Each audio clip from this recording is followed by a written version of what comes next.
Quarta-feira passada, o irmão, na sua ministração, começou a pregação dizendo que o Senhor olha procurando fiéis. E lendo a palavra do Senhor no cultinho em casa, o Senhor me chamou a atenção num capítulo, e aquilo me constrangeu de uma forma assim, de uma forma boa. E isso, o Senhor fala que Ele está olhando para nós agora, quem está aqui, quem está pela internet, procurando fiéis. Eu vou me ajoelhar agora, vou orar. Quem se sentir à vontade, por favor. Senhor, eis-nos aqui. Olha para nós, Senhor. Incline os teus ouvidos.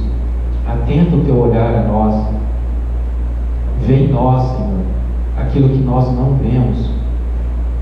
E ajuda-nos, Senhor, na clareza da tua palavra, no poder da tua palavra, na luz da tua palavra, sermos assim como Dorca, sermos como Daniel, sermos como Jesus.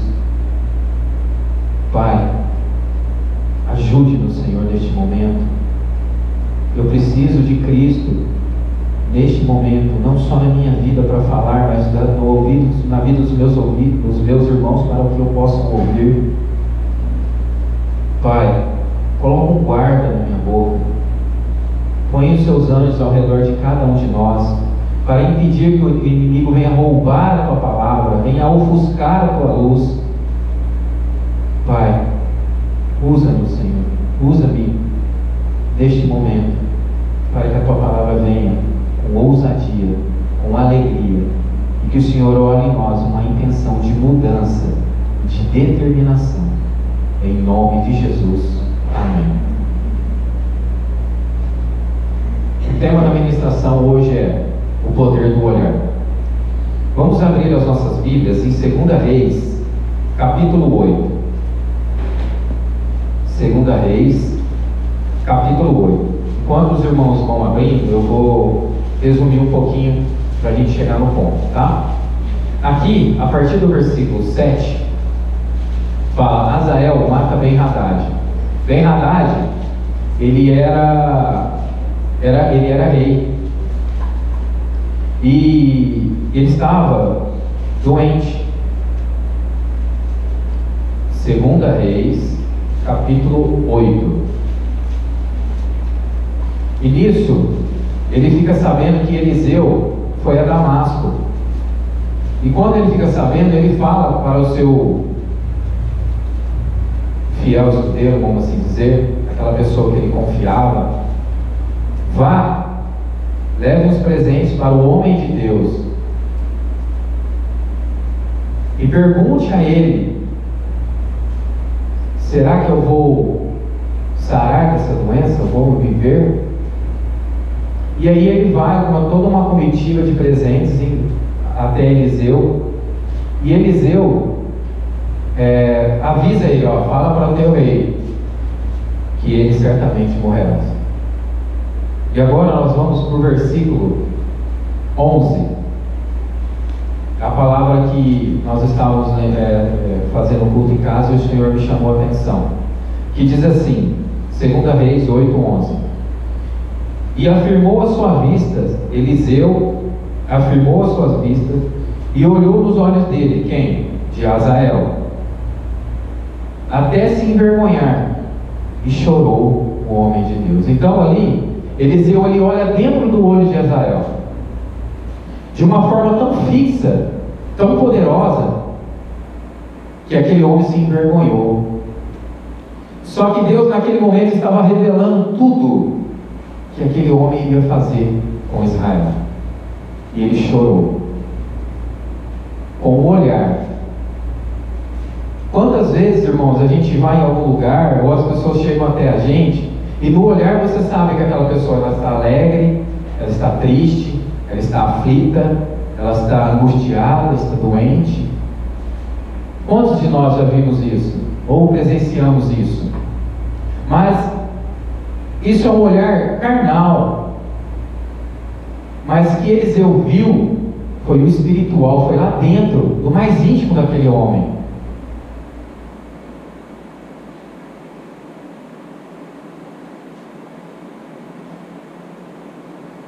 Versículo 12. Então disse a Azael: por que choras, meu senhor? Ele disse: porque sei o mal que hás de fazer aos filhos de Israel. Porás fogo às suas fortalezas, e os seus jovens matarás a espada, e os seus meninos despedaçarás, e as suas pejadas, suas grávidas, fendarás. E disse a Azael: pois que é teu servo, que não é mais do que um cão, para fazer tão grande coisa? E disse Eliseu: o Senhor me tem mostrado que tu has de ser rei da Síria. E logo em seguida ele se retira e volta para o seu rei. No outro dia, ele mata o rei sufocado e se torna rei. Aquele homem que foi envergonhado por aquele olhar, aquele homem que naquele momento se sentia como um cão, mas na verdade dentro do coração dele, Deus tinha mostrado para Eliseu as maldades que ele iria fazer com o seu rei e com o povo de Israel. Agora vamos abrir as nossas Bíblias em Mateus 23. Mateus capítulo 23, a partir do versículo 1. Aqui, Jesus olha para os escribas e fariseus. Todas as vezes que os escribas e fariseus tentavam confundi-lo, Jesus, ele vinha, ele olhava nos olhos daqueles homens e via falsidade. Vamos abrir a partir do versículo 1 do capítulo 23 de Mateus. Então falou Jesus à multidão e aos seus discípulos, dizendo: na cadeira de Moisés está sentados os escribas e os fariseus. Observai, pois, e praticai tudo o que vos disserem, mas não procedais com conformidade com as suas obras, porque dizem e não praticam. Pois atam fardos pesados e difíceis de suportar, e põem sobre os ombros dos homens. Eles, porém, nem com o dedo querem movê-los. E fazem todas as obras a fim de serem vistos pelos homens, pois trazem largos filactérios. Gente, eu fiquei falando essa palavra e acabei falando errado. Filactérios, e alargam as franjas de suas vestes. Filactérios, irmãos, eram fitas que eles enrolavam no braço com orações, e na testa colocavam uma caixinha, muitas vezes, com os mandamentos. Então, ou eles colocavam na testa, ou eles colocavam também na mão. Então, numa mão ele passava uma fita com orações, e na outra mão eles colocavam uma fita que tinha uma caixinha, e dentro dessa caixinha tinha os mandamentos. Então, isso é o filactérios, tá? Para os irmãos poderem entender.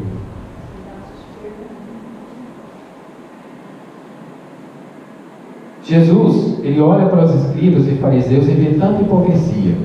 Irmãos, para quem não sabe, o significado de hipocrisia é falso, dissimulado e fingido.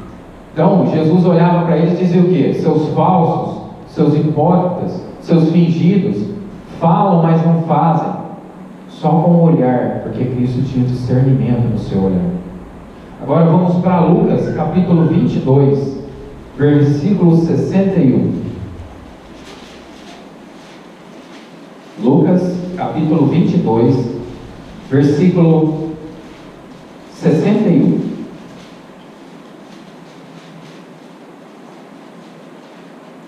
Aqui no texto está escrito: Pedro nega Jesus. Então nós sabemos já da história. Vamos no versículo 61. E virando-se o Senhor, olhou para Pedro. E Pedro lembrou-se da palavra do Senhor, como ele tinha dito: antes que o galo cante, hoje me negarás 3 vezes. Então aqui, irmãos, quando Jesus foi levado ao Sinédrio, naquele momento onde que ele estava sendo agredido, espancado, cuspido, maltratado, em um determinado momento, quando Pedro nega, Cristo olha para ele. Olha para ele. Eu não creio que seja, não tinha sido um olhar de condenação. Eu te falei, mas é aquele olhar de confirmação daquilo que ele tinha falado. O Senhor tem olhado em nós. De que maneira?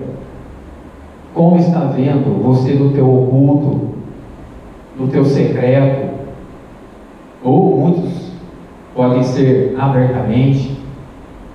Irmãos, aquele olhar foi suficiente para constranger tão espiritualmente a vida de Pedro, que ele chorou amargamente, chorou profundamente, buscando de Deus o arrependimento, buscou de Deus, foi aos pés do Senhor e falou assim: eu creio, Senhor, errei, pequei, neguei o seu filho.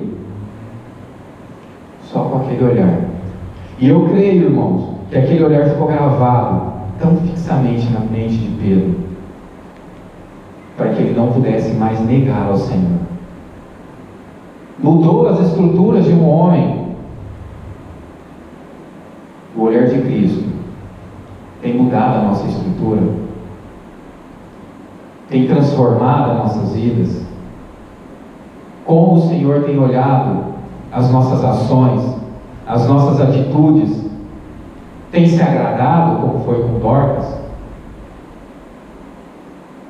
Ou temos sendo fingido como Azael, sendo hipócritas como os fariseus, ou sendo envergonhado como Pedro? Em que situação você se coloca? De que maneira você se coloca? Como você se coloca? Ou você não está nenhum desses ligando verdadeiramente para como Cristo está te olhando? O olhar de Cristo para Pedro foi suficiente para mudar a sua vida para sempre. E tenho certeza que aquele olhar ficou gravado. E o Senhor tem olhado para nós. E qual está sendo a nossa atitude? O Senhor tem olhado para nós, os pregadores, e como Ele tem nos visto? Cada um pergunte ao Senhor. A pastora muitas vezes diz para nós que falta discernimento em nós pregadores, pois acontece algumas coisas nas ministrações, acontece que ela coloca os vídeos e pergunta: vocês viram os vídeos? Alguns viram, outros não, outros pela metade. E ela começa a perguntar coisas para nós. Muitas vezes a gente não responde, ao ponto de nos envergonharmos. Como o Senhor tem olhado para nós, pregadores, como o Senhor tem nos visto determinados, obstinados na obra do Senhor, clamado, buscado do Senhor a santificação necessária para cada momento da vida. Como o Senhor tem nos olhado, como dispenseiros da multiforme graça de Deus. Diferentemente de Cristo, que discernia tudo, mesmo quando era indagado pelos fariseus, pelos escribas, Jesus Cristo sempre dava uma resposta para eles que deixavam eles sem reação. Em nenhum momento que eles tentavam argumentar com Cristo, como Cristo olhava para eles e via tanta falsidade, mas respondia com autoridade, com poder, ao ponto deles não conseguirem ter reações e os seus planos serem desfeitos pelo poder de Deus.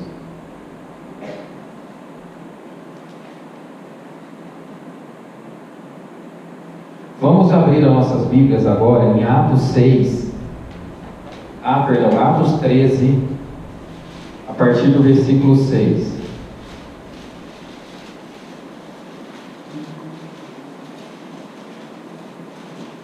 Atos 13, 6, já vou resumindo um pouquinho para os irmãos, fala de Saulo e Barnabé, que eles vão para Chifre, e depois eles encontram Elimas, o encantador. Então, a partir do versículo 6 diz assim: E havendo atravessado a ilha de Pafos, acharam um certo homem judeu, mágico, falso profeta, chamado Bar-Jesus, o qual estava com o procônsul Sérgio Paulo, varão prudente. Este, chamando a si Barnabé e Saulo, procurava muito ouvir a palavra de Deus. Mas resistia-lhes Elimas, o encantador, porque assim se interpretava o seu nome, procurando apartar da fé o procônsul. Todavia, Saulo, que também se chama Paulo, cheio do Espírito Santo, fixando os olhos nele, disse: Irmãos, Paulo olhou diretamente para aquele homem e viu as intenções do diabo usando a vida daquele homem, impedindo que o evangelho chegasse ao procônsul. Obrigado, irmãos. Quantas vezes nós estamos resistindo ao olhar ao poder de Cristo em nossas vidas? Ou pior, quantas vezes nós estamos resistindo para que outros alcancem o conhecimento de Cristo? Quantas vezes nós estamos impedindo, através das nossas vidas, impedindo que outras pessoas conheçam a Cristo, vejam a Cristo de uma forma que essa igreja vê? Não vê a Cristo conforme o mundo vê, mas como nós vemos Cristo aqui, como nós conhecemos Cristo aqui, como nós sabemos dos seus mandamentos, da alimentação, da vestimenta. Quantas vezes, irmãos, às vezes nós resistimos a eles, não falando, mas a nossa postura. O testemunho nosso não é da verdade, e isso resiste, impede que a verdade de Cristo alcance aquela vida. Impede.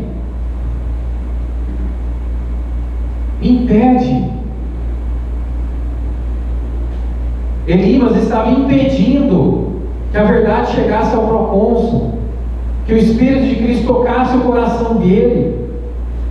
E Paulo, com um olhar, fixando os olhos naquele homem,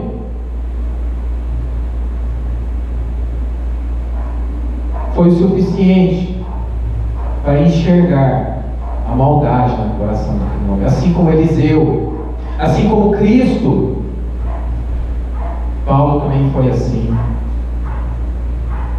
Jovens, crianças, a pergunta do Senhor para vocês: vocês acham que vão continuar escondendo do Senhor as mentiras e as enganações que vocês estão escondendo dos seus pais? Vocês acham que vocês vão continuar mentindo para si mesmo, gostando mais do mundo do que de Cristo? O Senhor tem olhado para vocês, crianças, jovens. O Senhor tem olhado o coração de vocês e tem visto iniquidade, que é pecado conhecido. Senhor ontem chamou a atenção da minha família, dos meus filhos, que meus filhos estão se apartando do Senhor pelo comportamento. E no meio da ministração, o Senhor falou: porque eles não oram, porque eles não me buscam. Jovens, como tem sido a sua busca por Deus? De que maneira vocês têm buscado a Deus? De um jeito hipócrita? Eu leio um pouquinho para picar o cartão e vou embora? As suas orações têm sido sinceras? Igreja, o Senhor tem olhado as nossas orações por aquele povo. Igreja, o Senhor está olhando não só para aquele povo que está na festa, mas por essa cidade. Como o irmão disse, nós estamos fazendo uma evangelização tão grande que não precisamos sair daqui, mas o Senhor está trazendo para cá, desde o morador de rua até o presidente da República. Então não tem como, irmãos. Como você tem orado? De que maneira você tem orado?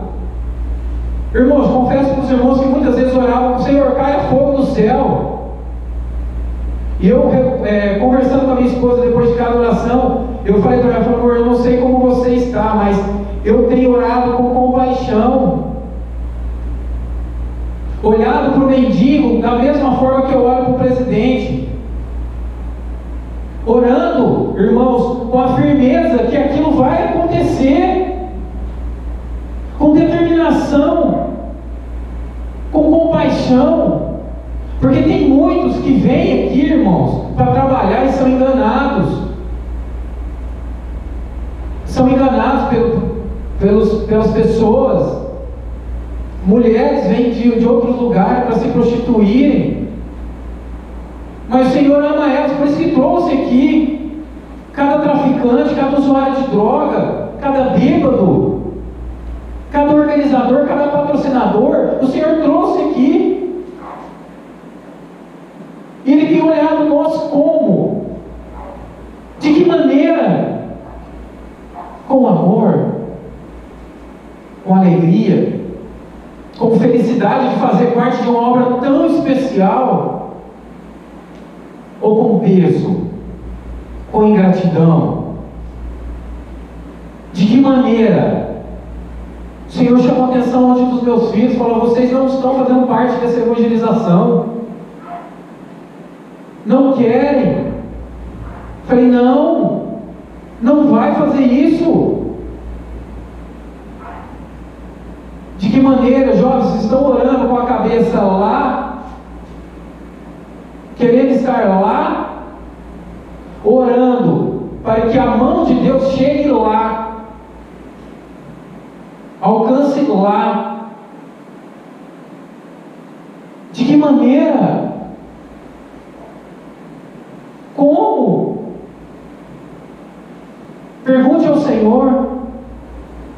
Se você não orou com compaixão, com amor, então ore. Peça perdão. Ore para os trabalhadores das firmas daqui, que a palavra de Deus está espalhada. O cenáculo está aqui, as luzes estão brilhando.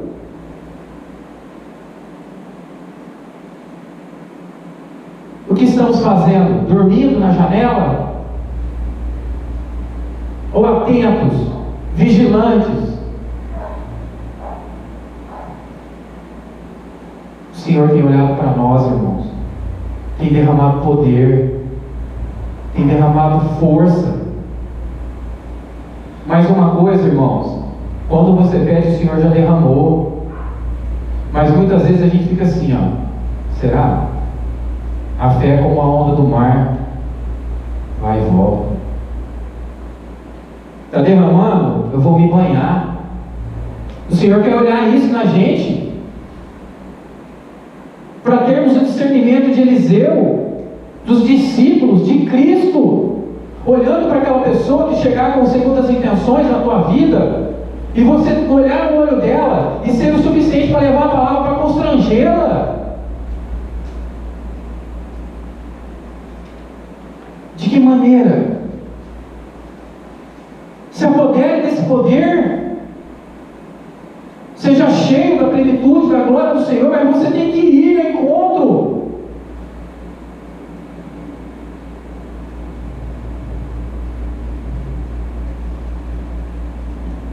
Quais dessas situações você se encontra? Como Azael, fingido e homicida? Como os escribas e fariseus, falsos e hipócritas? Como Pedro, que olha para Cristo e se viu um traidor? Como Elimas, um enganador, que não permite que os outros encontrem a Cristo através da sua postura? Quem é você? Como o Senhor tem te olhado?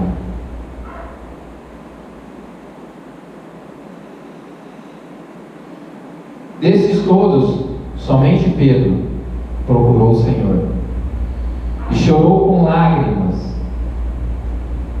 até alcançar o arrependimento de Deus. Se você não se sente assim, irmãos, seja como Pedro, que o olhar de Cristo seja o suficiente para te constranger e se humilhar perante Ele, buscar dele o arrependimento.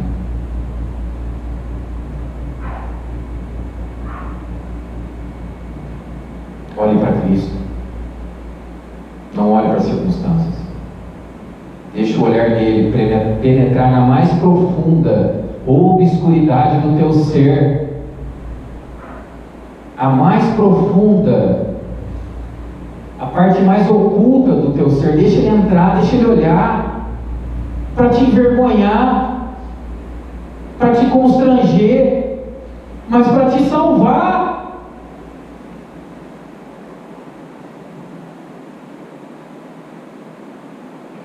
Vamos abrir nossas Bíblias em Atos 3.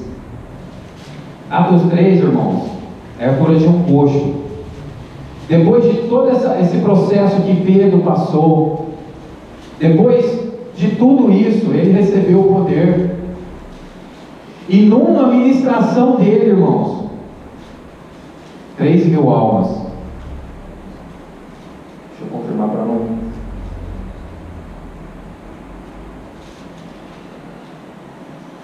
Em torno de 3.000 almas foram salvas para Cristo. Na primeira ministração dele, irmãos. Mas eu creio que aquele olhar de Cristo ficava na mente dele. E o olhar de Cristo para as nossas vidas tem pulsado, nos trazendo arrependimento, nos fazendo buscar o arrependimento de Deus. Essa é a verdade. Atos 3, versículo 4. E aqui diz que Pedro estava subindo a escada e colocavam um homem lá todas as vezes para pedir esmola. Colocavam aquele homem para arrecadar dinheiro para a família, porque ele era colocado ali todos os dias. Então eles colocavam e depois retiravam ele de lá. Versículo 4. Pedro e com João, fitando os olhos, olhando para ele. Aquele olhar de Pedro, olhando para aquele homem, necessitado, desprezado, caído, doente. Ele não olhava para Pedro, ele não estava olhando para Pedro, mas Pedro olhou para ele. Pedro viu aquele homem. E nós, o que estamos olhando? O necessitado, o desamparado, o aflito, o quebrantado? Ou ainda olhamos a circunstância em nossas vidas?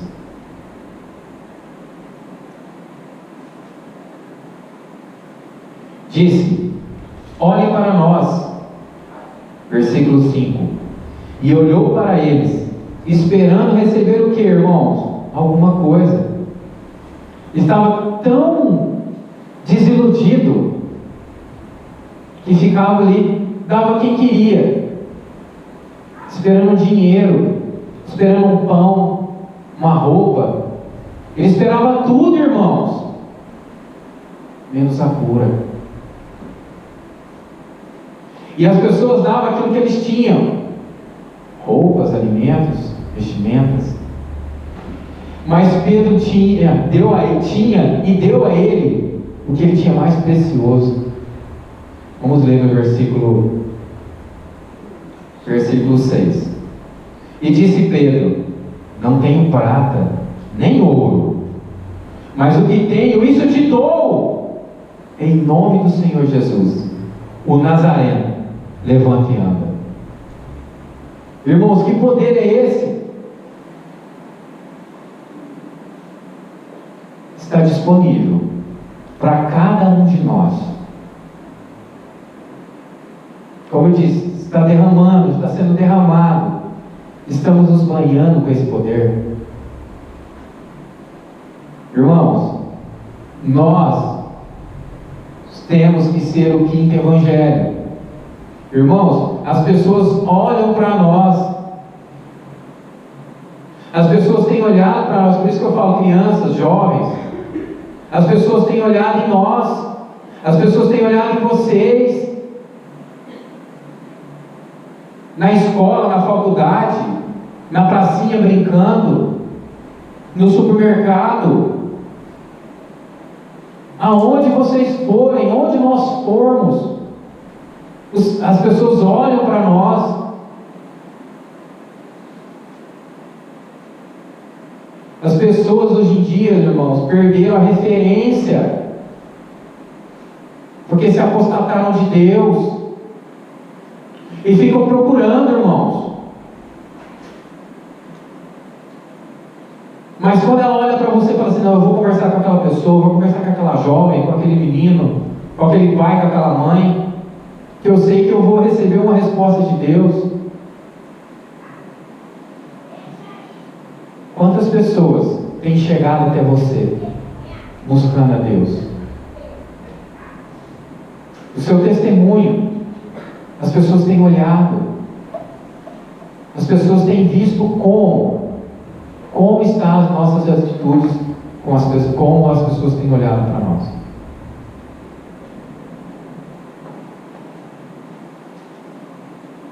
Agora, irmãos, depois de ter recebido todo esse poder, abra no Atos 4, versículo 4. Pedro foi perante e João foi perante o Sinédrio, porque depois eles quiseram prendê-lo, mas não tinha argumentos, porque eles estavam falando do quê? Da palavra de Deus. E olha, meu coração se encheu tanto. Depois de ser constrangido pelo olhar de Cristo, buscado arrependimento de Deus, ter se arrependido através de Deus ter derramado arrependimento sobre a vida dele, recebido o poder, numa ministração ter convertido 3.000 almas, na outra levantando o homem com poder, fitando os olhos do homem, vindo que a necessidade dele não era comida, era saúde. Logo em seguida ele prega, e no versículo 4 diz assim: muitos, porém, dos que ouviram a palavra creram, e chegou o número desses homens a quase 5.000. Irmãos, é esperado, no total dessa festa, tinham falado 900.000 pessoas, mas já estão cogitando 1.300.000 pessoas. Isso é chegando a nós, para verem a glória de Deus, para receberem o poder de Deus. Porque muitos vêm, irmãos, para encher um vazio que é momentâneo, e que nós, através das nossas orações, das nossas posturas, que eles possam olhar em nós, porque Cristo está olhando para eles, por isso estão trazendo, por isso que está trazendo eles aqui, para encher o coração deles de poder, de transformação, de santificação, como o Senhor tem olhado para nós.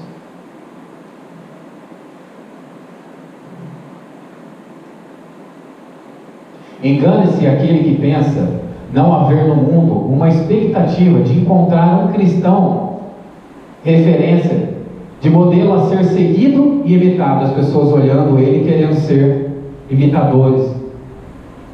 Paulo diz: sejam meus imitadores, assim como eu sou imitador de Cristo. Então, as pessoas estão nos imitando. E de que jeito que eles estão imitando? A Cristo ou o mundo? Aqueles que estão em trevas anseiam por luz diante da atual geração corrompida e depravada. A Bíblia afirma que seus filhos têm a missão de se apresentarem puros, irrepreensíveis, inculpáveis, brilhando como estrelas no universo. Isso está em Filipenses 2,15. Embora a Bíblia seja o livro mais vendido no mundo, contabiliza-se um número infinito de pessoas que são de fato os verdadeiros leitores. Sendo assim, precisamos ser de fato a Bíblia que muitos estão lendo todos os dias. Que as pessoas olhem em nós e vejam a Bíblia. Que as pessoas olhem em nós e leem a Bíblia através das nossas condutas. Disse Moody, D.L. Moody: de 100 homens, um lerá a Bíblia, 99 lerá o cristão. 99 vai olhar para você. 99 vai ver a sua postura. 99 vai ver como você dirige a sua vida guiada por Cristo.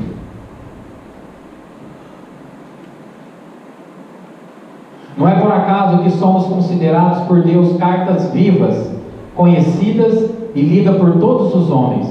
2 Coríntios 3:2.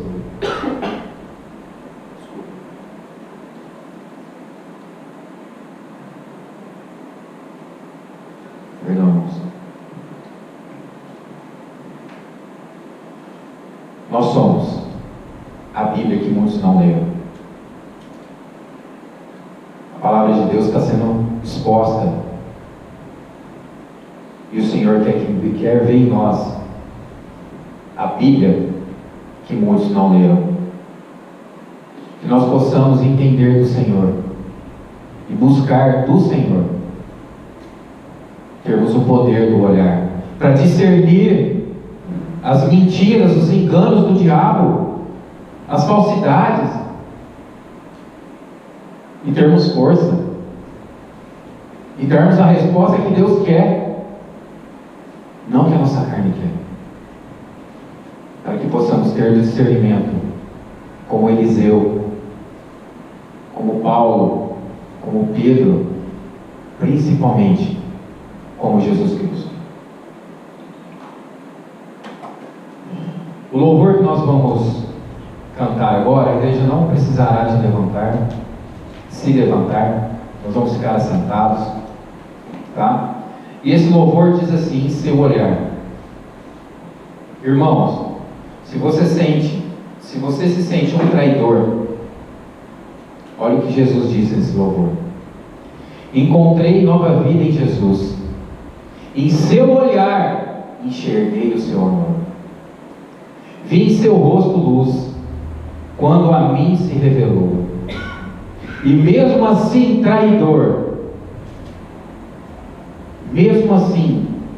traído, chama o traidor de amigo. Eu pude ver em seu olhar amor, mas vi em seu doce olhar perdão a me questionar: me amas? Irmãos, qual é o olhar que você quer ter? O olhar de Cristo? Para discernir as circunstâncias do inimigo na tua vida, na tua casa, no teu trabalho? Ter o poder do olhar e discernir se aquele homem é o instrumento do diabo. Perdão.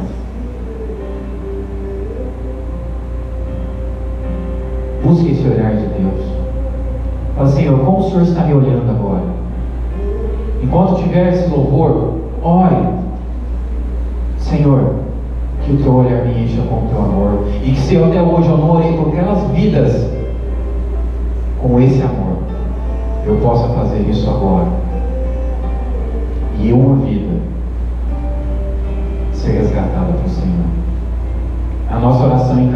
nenhum se perca, mas que todos venham alcançar a plenitude da glória do Senhor, através desse cenáculo